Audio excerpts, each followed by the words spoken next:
Welcome back for video number 4 of youth baseball organizations.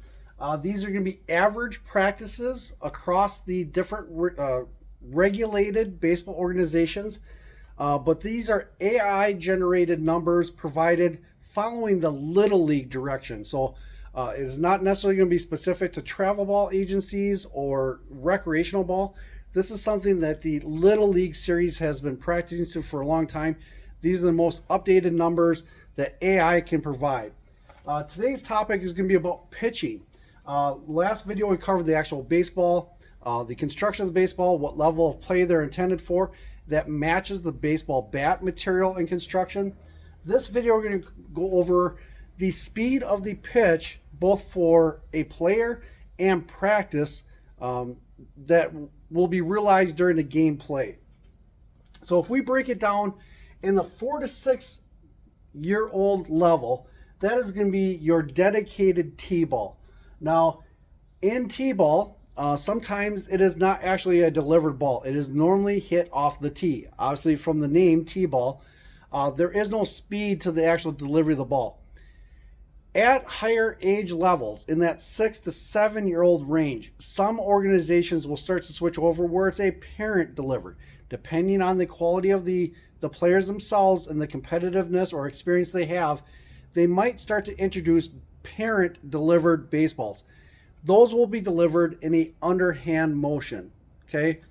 Once you get to the 6 to 8 year old variation where the baseball pitching plate is at the distance of anywhere from 35 to 40 feet. In the 6 to 8 year range, then an overhand delivery can be given either by the coach or a pitching machine. Now, we're not talking the very high-speed pitching machines. Sometimes they're just the spring-loaded pitching machines, or some of the cheaper plastic variations that you can get at Walmart. Any way the ball is being delivered to the strike zone or over the home plate. In that circumstance of 6 to 8 year olds, typically your overhand pitch, whether it be from the coach machine or coach or the machine, is going to be approximately anywhere from that 15 to 30 mile an hour range. Okay, with an overhand delivery. This is hardball baseball, not softball. At the 8 to 9 year old level, it can either be coach pitch, machine pitch, or player pitch. Some of the organizations are already starting to include player pitch even at the 8U level. Depending on which travel agency you're going with, even in Little League organizations, they will start to allow the actual players to start pitching.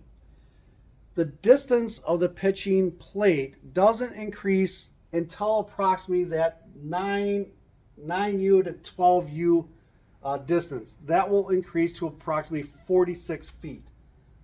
Okay, these are average numbers provided by AI. They're not my personal feelings or the fields that are around us.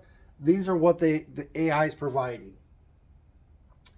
In the 9U to 12U range, player pitch, if your player's deciding to become the pitcher of the team, or that's what he's striving for, he should be pitching a ball anywhere between 40 to 50 miles an hour. That is the median recognized number across the Little League numbers. Okay, so there's obviously players that can pitch a lot faster than that. That is the average number that you should be shooting for. If you are not to that point, you need to get to that point in that 9 to 12 year old range. For the 11 to 12 year olds, it's going to be consistent between 45 to 50 miles an hour.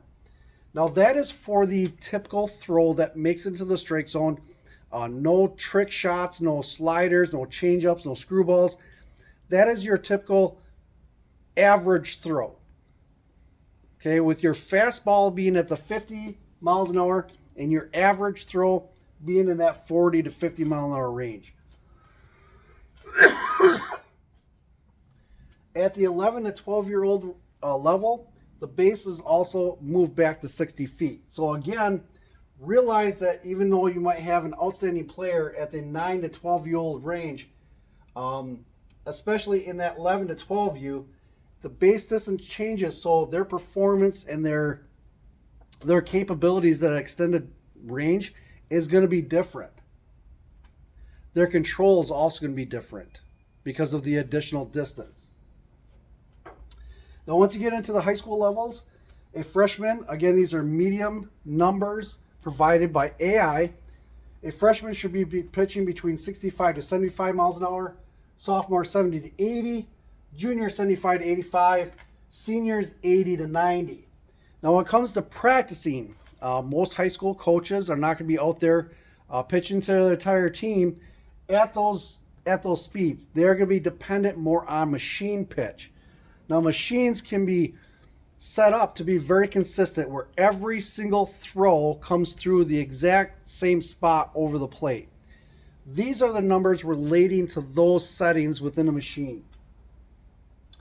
So for all age levels, if a machine is being used, a pitching machine, 8 to 10-year-olds for practice, they can start getting into that 40 to 50 mile an hour practice range. So if you go to the batting cages and they tell you exactly what their machines are set up at, for your 8U to 10U, practicing with consistent throws or deliveries through the machine 40 to 50 miles an hour. 11 to 12-year-olds practicing within 50 to 60 miles an hour. 13 to 14, 60 to 70 miles an hour. 15 and 16-year-olds, that 70 to 80 mile an hour range. For an average for all high school students, practicing that 75 to 85 miles an hour. And for your Legent, graduates of high school going maybe into the college region, practicing at batting cages with deliveries of 85 to 95 miles an hour plus. You always want to practice with a machine that is giving consistent throws at approximately 10 miles an hour faster than what you're going to be seeing from the average player. Okay, that is what is provided through AI. So again, just being realistic, if you're striving to be a better player the next following year, say that you're transitioning now from 12 years old into 13-year-old play into your high school levels, you'll notice the increase of speed of approximately 50 miles an hour as an average jumps up to 65 miles an hour. Your field circumferences and distances also increase.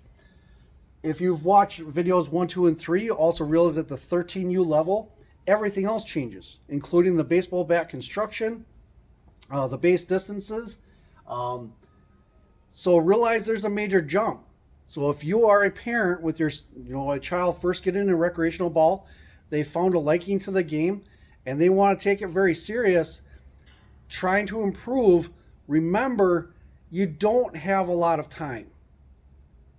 For approximately the official entry of a player pitch age group in that 8 to 9U level, you're starting to get into where you're 65 to 75 miles an hour within 3 years.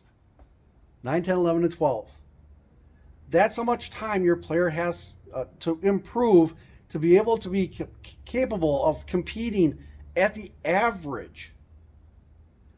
So again, just kind of a humbling experience. If you believe your player is just an outstanding player, are you comparing them to the rest of the players on the team, or are you comparing them to the national averages? Because once again, from year to year, their teams might change. They might attract individuals from other communities. You yourself might actually change from the organizations that you're playing with, whether it's from recreational ball into competitive travel ball, or if you find areas that actually have legitimate little league teams. These are the average numbers for all of them. Is your player truly an average player, below average player, or are they a superstar? Okay, so just be humble, be honest, and if you are not performing where you want to, try harder. Okay, put in the work and effort. It will pay out. So please don't be discouraged with the numbers. It's a guideline to improve yourself. Hopefully you guys can see all of that. Lift this up just to make sure. Go and pause it if you need to.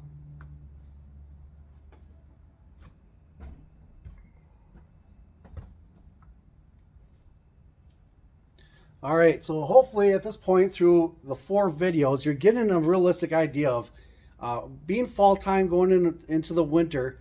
If you're a player in multiple different sports, or if you're just concentrating on just baseball, where should you be putting yourself? Now, I'm going to end the video with this because, well, our students can focus on one sport and say that's all the time that their parents maybe have to basically transport them to the practices and to the games and so on and so forth. Once school starts and our children are back into school, their education is the most important. But if they still need to have a activity to get some of those, those ants in their pants out and so on and so forth, if your region does not offer baseball and that's the only thing to concentrate on, don't be afraid to be a multi-sport athlete, because a lot of different sports will actually give advantages to a baseball player. Baseball itself is one of the sports that can take advantage of the training offered from any other sport. You get running practice and footwork within soccer. Hockey, you get all kinds of leg strength and balance. Basketball, again, you're running for a lot of endurance and that hand and eye coordination and teamwork. Football, depending on where you play, either on offense or defense, you're learning the team efforts and the little intricate things that occur from each position, what they add to. Being physical will always advance you, even if the only sport that you play is baseball. Don't be afraid to compete in those other sports, even if they're not that interesting to you. Take advantage of what they offer. Even if you're not that good, okay? Even if you are considered a above average player in baseball and an under average football player, keep physical. Concentrate on improving yourself in any way that you possibly can, so that when you come back to baseball season, you have gained the strength that those other sports provide. With that, we'll be back for video 5. Have a good one.